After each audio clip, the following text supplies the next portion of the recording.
All right. I see my man in the background, the legend Carl Jha. How you doing, Carl? You doing okay today? All right.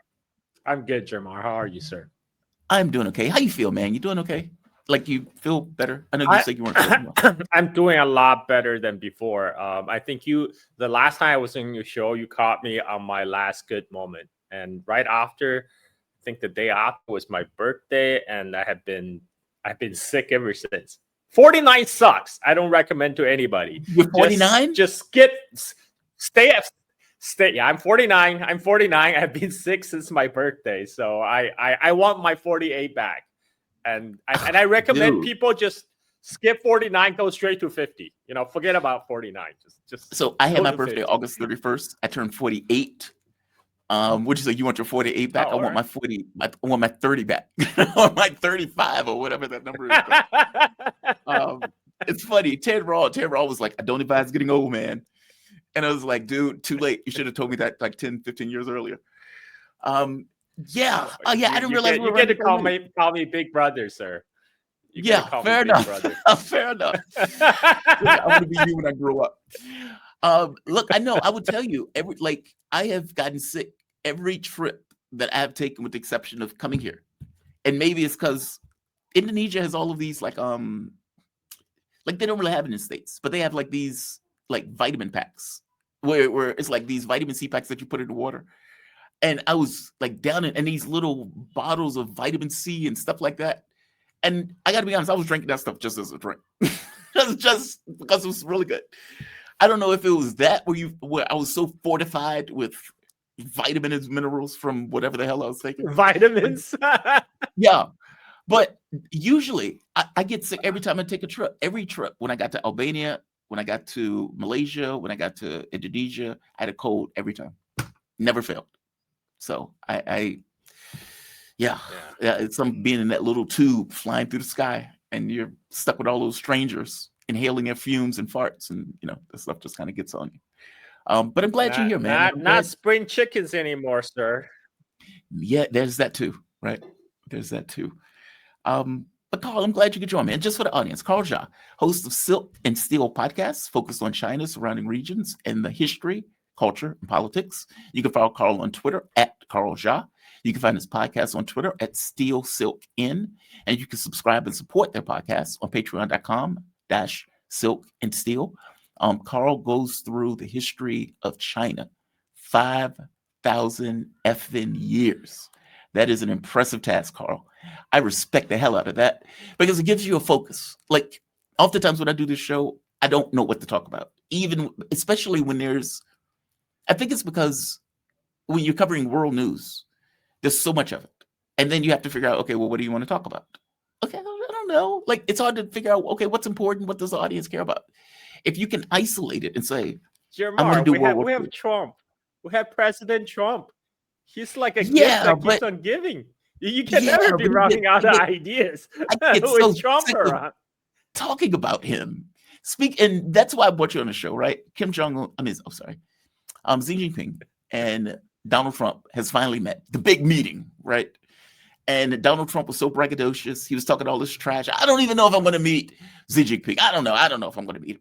They finally meet, and Trump folds like a cheap suit. I want to show you when they first met, because this is emblematic of probably what took place in that meeting. Donald Trump trying to make it look as if, this is my buddy. We're good friends. I know this man very well. He's a tough negotiator. And Xi Jinping is like, why am I here? Why am I here? Why do I have to stand with this guy? Take a look at this.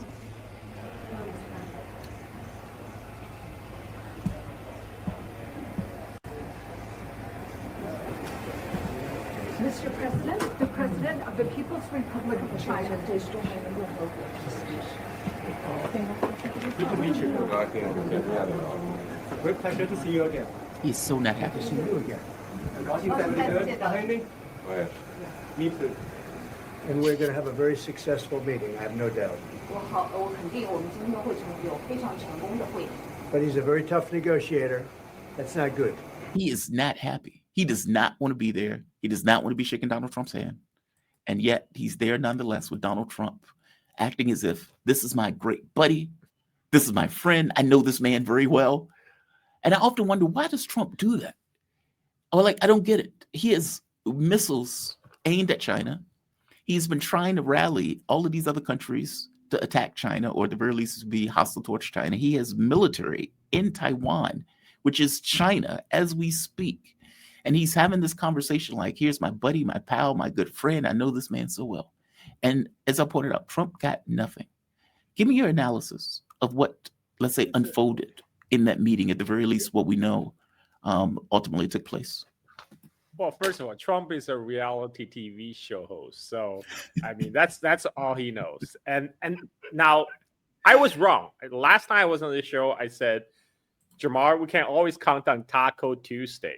I was wrong about that because I forgot about Taco Thursday. Right. But you know what? And it's okay because I love tacos. Taco Thursday is just as good as Taco Tuesday. And based on the meeting, or the detail that was leaked out, Trump is gonna remove the 10% so-called fentanyl tax on China, and they're gonna roll back all the semiconductor restrictions that was placed on September 29th, which is called the 50% rule, which is any Chinese company, semiconductor company that's more than 50% owned by a Chinese owner will be placed on a U.S. Entity list, get blacklisted. That was what triggered the Dutch government from seizing control of the semiconductor company Nesperia from its Chinese owner. And in response, China put down more rare earth export control on October 9th. So for China's part, China agreed to roll back all the new rare earth export control that was put in place on October 9th in return for lifting, rolling back of the 50% rule, and for Trump's getting rid of the fentanyl tax. So what we're looking at right now, tariff on China is now lower than on some of the so-called U.S. allies. You know, like now I think the tariff on Chinese goods is around like something like 20%, right? This is actually screwing all the people who made strategies to move production out of China after April 2nd, the so-called Liberation Day, in order to do so-called friendshoring, to move their supply chain elsewhere. And now they're getting caught in the whiplash. And suddenly, all the effort, all the money they invested to move their production out of China is all gone down the drain, because they would have the tariff would have been lower had they just stayed in China. And this is what Trump policy does to people. So forget about decoupling, forget about moving supply chains out of China. Everyone Now has learned a hard lesson not to trust Trump. Anything any big plans coming out of his administration, you have to take a wait and see approach to see when the dust finally settles. And this is a big capitulation. I'm sure the MAGA media will pose this as a big win, but this is actually because the rationale for rolling back the 10% fentanyl tax is China promised to work with U.S. on fentanyl problem. But China has always said they would work with U.S. on the fentanyl issue, right? China always held that door open for cooperation. It was U.S. that insisted China was creating the problem. So in essence, this is what we had before when Scott Bessent went to Europe to sign the deal ceasefire. That was a temporary ceasefire. So in September 29th, Trump administration violated that ceasefire. That led China to put the kibosh on the rare earth. And that led a lot of serious problems, because you need rare earth in everything. And then the 50% rule put on Trump administration is having a rippling effect of causing semiconductor shortages.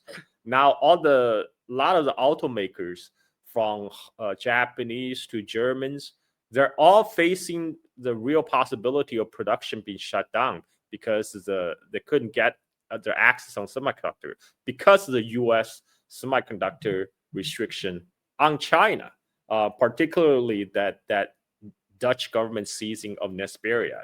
That's causing China to restrict semiconductor supplies coming out of China, and that led to the Honda shutting down their Mexican plant. Germans say that there are weeks. Germans and American automakers said that they're weeks from running out of semiconductors, right? So they're weeks from halting production, and this was a big deal. This is why Trump had to cave, because they realized they screwed up, and now what we have though is things. China still did not lift the rare earth restriction on defense contractors, because that restriction went in effect before October 9th. So Raytheon Martin, they're still going to have problems to find sources for stuff like F-35s and U.S. missile systems. So China won big. China won bigly this round, and I'm still waiting to see how Fox News is gonna spin this as a Trump victory. Yeah, it's wild, right? I mean, as I keep pointing out, it wasn't like China initiated a trade war. Trump did. And so anything that China did was reciprocal. It was, we're doing this in response for equality. Basically, we're a peer, and we're not trying to be asymmetrical. We're just equality. You take a step, we take a step. You take a step, we take a step. And so, obviously Donald Trump was doing that stuff because he thought he can get some kind of advantage out of it. And the fact that he couldn't get an advantage, and as you pointed out, it's Thursday, time to have tacos, he backed down so many rungs on that ladder that he had to. He had no cards in this mix. There was no way he could go. He didn't have escalatory dominance. And it became clear he didn't have escalatory dominance. If we think of any other situation where Donald Trump has the advantage or he thinks he has an advantage, he presses it. He didn't have it. So he had to back down. Now, I guess the catch becomes, will he abide by it? And will he continue these little games of poking the dragon? I guess we would have to see. The rare earth thing is a fascinating thing too. No, please answer that. Go for it. No, I mean, when you say whether he will stop poking the dragon, we know what's going to happen if he keeps on doing that. China is gonna escalate the escalation ladder, and China do have escalation dominance, particularly in the realm of the rare earth. And one of the problem for the Trump administration is that they did not think China will retaliate this hard, because China has, since the first Trump administration, when Trump first put a trade sanction on China, China has been working very, very hard not to escalate the trade war, because China really do not want the trade war. So China have done utmost to practice strategic restraint, not to retaliate or have very muted response. But for the Americans, they took the wrong way. They think that's because, they're weak. We can do whatever we want. They will always back down. But that's not what happened. What happened was China was initially shocked when Trump first placed sanctions back in 2018. So ever since, they have been carefully building up their own indigenous capability, so not to rely on the United States. So they had a good 7-8 years to prepare for eventuality of decoupling if things goes bad to worse. Whereas there has no such preparation on the U.S. hand, because U.S. decision makers just assume China will always back down. China would not retaliate. And so this is why they're so shocked and reacted very, very badly when China did finally throw down the gauntlet, because they did not expect this move. But China today, they're prepared to throw down the gauntlet because they had 8 years to prepare for the worst for the trade war. They know what kind of damage they will expect, and what kind of damage they can take, and what kind of damage they can inflict. This is in the art of war. know yourself, know your enemy. You win 100 times out of 100 battles. But in case of US, well, if we don't know ourselves, then enemy will not know ourselves either, right? That's a US strategy. But it hasn't been working for Trump. Hubris, man. Hubris is rough. Like, yeah.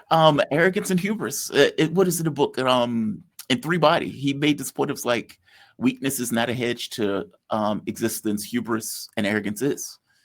And for all intents and purposes, as I keep pointing out, the U.S. is not interested in the way other countries function. What they're interested in is in objectives. And so we would come out and say, we're going to do a trade war. Okay, he assumes that everybody else is going to back down and that he's going to be able to dominate the globe. And China tells him to F off. And even in the context of the war, where Trump comes in and assumes, well, I'm going to talk to Vladimir. And when I have a conversation with Vladimir, we'll be able to make this work. Oh my God, Vladimir told me to F off politely. And he's shocked by the whole thing. And it's almost like this new norm that the US is trying to get used to of having peer countries, peer competitors, that doesn't accept this idea of it being in primacy or hegemon. And it's like coming to grips with it. And, you get this humiliation of him dragging himself to Korea, South Korea, only to back down entirely in the trade war. Or even in the context of him having a conversation with Xi Jinping about Ukraine, it was like, well, sometimes you got to let them fight it out. Can't do anything about it. It's like, yeah, you can't do anything about it. Congratulations, right? In their joint statement, they mentioned nothing about Ukraine anymore. They don't even mention about what US want China to do over Russian oil purchase, because China has made its position very clear. It's like, that's none of your business. We're going to continue to buy Russian oil whether you like it or not. Well, Trump said he didn't even bring it up. This is well, exactly. yeah. Well, because it's not going to lead to any results. I mean, it's going to lead to more humiliation. So why? This is So this is a big Taco Thursday moment. I like tacos. I do enjoy tacos. Yeah, tacos are damn good, man.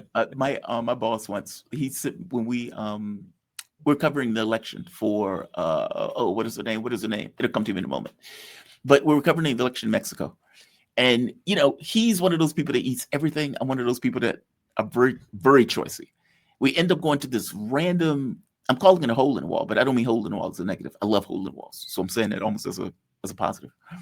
And we sit there, and I'm sitting there like, all right, I'll take a taco. And I have no idea what's on the menu because I can't read the menu. And I'm like, all right, just give me that.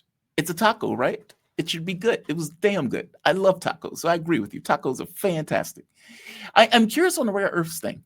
So Xi Jinping didn't change his original policy on rare earths. He just pulled back on the extended rare earths, let's say, policy restrictions that he initially put on. Am I getting that right? Right. So the restriction that was the Chinese pulled back from the new restriction that was imposed after October 9th. So, which means the restriction that before October 9th is still on, which would still affect the U.S. defense industry, which is it's key. They're still not getting the rare earth for their F-35s and Patriot missiles and all that good stuff. So this is why Trump has been going around knowing that he was signing agreement on getting rare earth supply from Cambodia, from Thailand, from Malaysia, from Australia. But you know what? All that doesn't matter.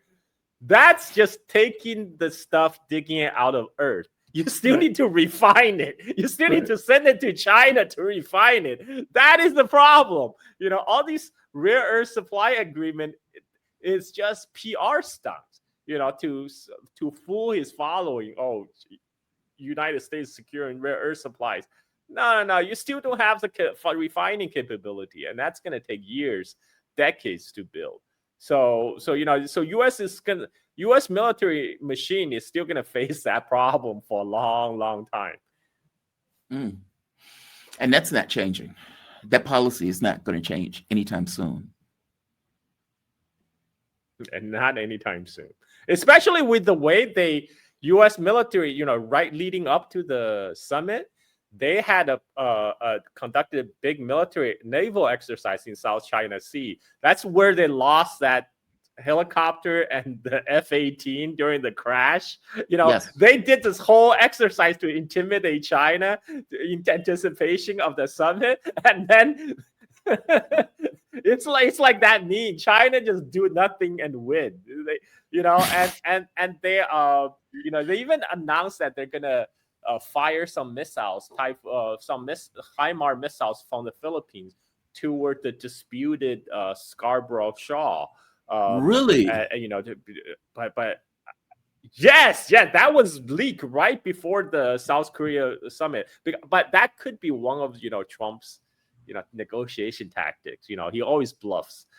So I at this point I don't think I don't think that will even happen, because what's the point anymore? But one more HIMARS missiles they fire, it just means one more they will have to replace, and they're gonna have problem replacing because the existing rare earth restrictions. Wow. How does China? So from China's point of view, it looks at this as the longer time we have, the better position we're in. And if we can create a context whereby the U.S. military and whatnot can't continue its buildup, can't launch a war, then by definition we win. Meaning, from China's point of view, this is a checkmate. That the king, like mate in four, that for all intents and purposes, the United States has been restrained militarily. We've defamed the military to a certain degree in the context of, let's say, any kind of large war that it wants to run, because ultimately it would have a hard time replacing its military armaments and capabilities. Warwick Powell pointed out that 75% of the U.S. military equipment is either, let's say, directly related to China, meaning from the standpoint of vendors coming directly from China, or from third-party vendors from China. That number blew my mind. And so when China puts on the restrictions, it hits a large part of the U.S. military and its capability, not just the military, things like AI. So the U.S. economy at this point is effectively living off of AI. If it wasn't for AI, the U.S. economy would be in a recession. And so they've damaged that. Energy production, things like laptops, like just basic things that we don't really even think about in this country are affected by that restriction. Let's say the slowdown that has effectively been put into place by China on rare earths. And so is that the thought, that the longer the U.S. takes to dig itself out of this hole of rare earths, and it will try to, I mean, it's going to try to scrounge up rare earths and refinement and stuff like that. Hell, it may even use Europe to try to do it. That may take 20 years. In 20 years, this is a checkmate. We will have more planes, we'll have more boats. The strategy of blocking off Chinese shipping and everything else, all of that stuff to be a wash, they lose. Is that the way China looks at this? Well, I mean, that's a perfect way to look at it. But if you look at the Chinese military parade in September, that was to put United States on notice. Like, look at all this latest hardware we have. We can no longer be contained. And I think that message was well received, because now you have the Pentagon paper saying, "Oh, China, let's focus on Latin America instead," right? I mean, that's why they're doing all these intimidation tactics against Venezuela now. So yeah, I think the risk of war, a big great war breaking out in the Western Pacific, has diminished greatly. Now it's back to economic competition, but all these strong arms by Trump administration have failed. So there's really not much cards U.S. have left on this table. They're like you said, they're putting all their eggs in the AI basket right now. They're betting on this, hundreds of billions of dollars into investment into data centers. Is going to give them this magic wonder drug that's going to somehow propel U.S. to the next level. But Did you just see that Powell just made a statement that the AI boom is not like the dot-com bubble? And I'm thinking, now we have the official confirmation. I mean, well, I have experienced a dot-com bubble. That's when I first got into the job market, and it looks, smells just the same. Like It because the feels the dot-com bubble same at to that me. time there was a lot of companies. Because at that time, everybody knew internet was the future, but there was a lot of money going to all these internet companies Right. that wasn't really producing productive stuff. Like Right. now there's a lot of, eventually there's some company that did emerge, like Amazon, Google, but that was well after the burst of the bubble. So you have to remember, during the dot-com bubble, there was a lot of money chasing a lot of pipe dreams, and for me, it looks about the same from here. Same here. I was in tech. I ended up being a software engineer. And I remember one of the first jobs that I got, the woman pointed out, she says, we used to make like $1 million off of websites. And now we'd be lucky if we could barely get 100,000. We used to do all of it, right? We used to do database, background, everything else. But the moment that you start getting WYSIWYGs, okay, well, then you don't really need all of those huge shops that used to do it. So those shops went out of business, or those shops had to turn into something else. And it feels a lot similar to that. I could be wrong on this. Because, AI will have some effects. Amazon, all of these companies that have been laying off jobs in the United States. I don't know if you've seen that list. That list is extensive. And the thought is they're going to be replacing some of those people with basically artificial intelligence and finding other ways to get those jobs done. But I agree with you. It feels like you have hundreds of billions of dollars that are chasing fantasies. And at some point that will come to a head. At some point it will come to a head. Especially when you see stuff like the breakthrough technologies coming out of China. Like when China came out with DeepSeek, you can imagine that a lot of asses puckered in the US thinking to themselves, we put all of this money into these companies and they came out with this and it cost so much less. Where's China on this front? I haven't heard a huge amount, even though I know a lot of tech is coming out of China. This is why Chinese government is pushing for open source in a big way. It's something that I bet very few tech guys expected 20, 30 years ago. China being the big proponent of open source. That's why you are seeing Right. what DeepSeek is basically giving away stuff for free right now, because they realize like the closed model is what will enable American monopolies to dominate. Whereas open source, you will get a whole community, a global community of fellow experts who will keep on working on this stuff.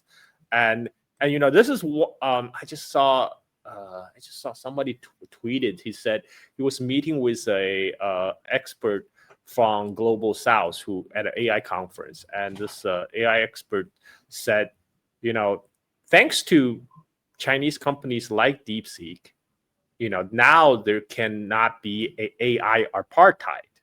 Yes. He used the word AI apartheid. You're not going to have the have-nots and the haves because it's the AI divide, because DeepSeek made it available for everybody.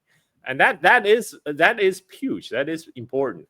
But again, that's not going to make a lot of Silicon Valley tech bros happy, because that's how they make money. They make money by hyping up this AI thing and their proprietary technology that they get to charge lots of dollar for. And one of their selling points, Jamar, is that all these AI wonder is going to be able to replace a lot of jobs. That's actually one of its main selling points. It says, we can replace all these white-collar jobs while paying white-collar jobs. Now it will just be replaced by these AI who essentially work for free, right? You just need to support the data centers. You just need to pay for the data center cost. That's it.